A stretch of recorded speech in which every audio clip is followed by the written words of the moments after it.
everybody, Captain Murphy here from PiratesAhoy.net. Today I'm kind of looking into one of the issues we had. We've been trying to figure out waves a little bit for the vessels. And in CryEngine, I don't think they really put a whole lot of time into the wave system on the ocean, or I shouldn't say that they haven't, but it's not usable for what we're trying to do because they've put this, I guess, good-looking ocean top on there. The waves are entirely chaotic. There's not really any way we can get a good control over what we're trying to do here. And I think I figured out, we did some testing with another video as an unlisted one that we kind of did around in our own group to show what good-sized waves could be. And we found out that if you watch this vessel here, this is the St. Albans, you'll watch that the waves don't really time out to match. So as the vessel's going up, the waves are going down, and as the waves are going down, the vessel's going up. It seems to be completely counterintuitive as to, why it would be doing this. And I think I figured out something about the issue. And it turns out that there's actually two layers of waves being created. There's not just one. And what I'm going to do is I'm going to turn on the physical draw helper. It's the P_draw_helpers.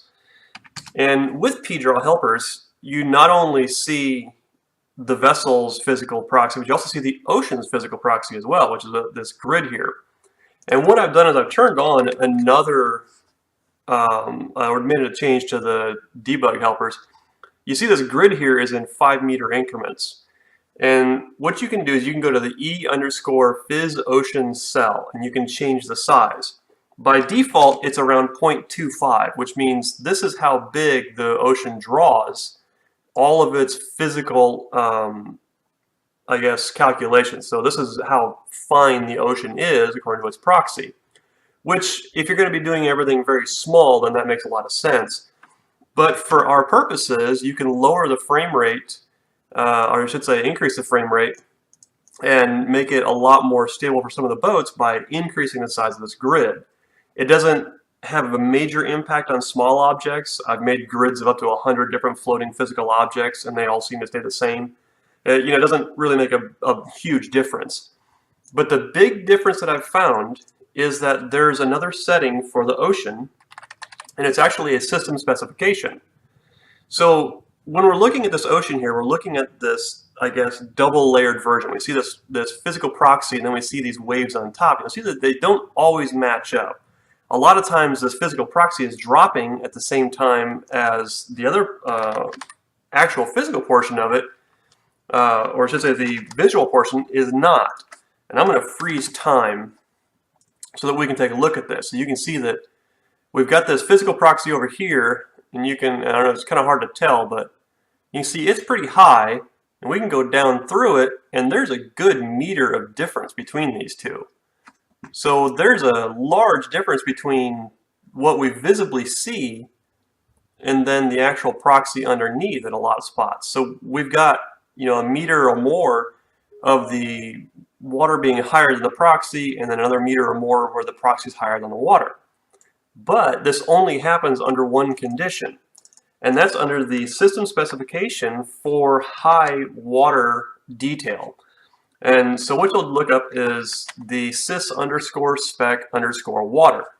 If you turn that down to 3, what you're going to see is the proxy now lines up much closer. We don't have that huge gaps anymore that we originally had.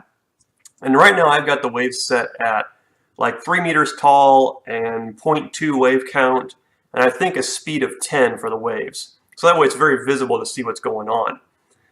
If we turn our time back on again, we're going to see that the proxies and the waves now are pretty close. So you can see that as the waves are moving down, the ship moves down, the wave moves up, the ship begins to move up. There's going to be a time delay just because it's trying to move that much mass around.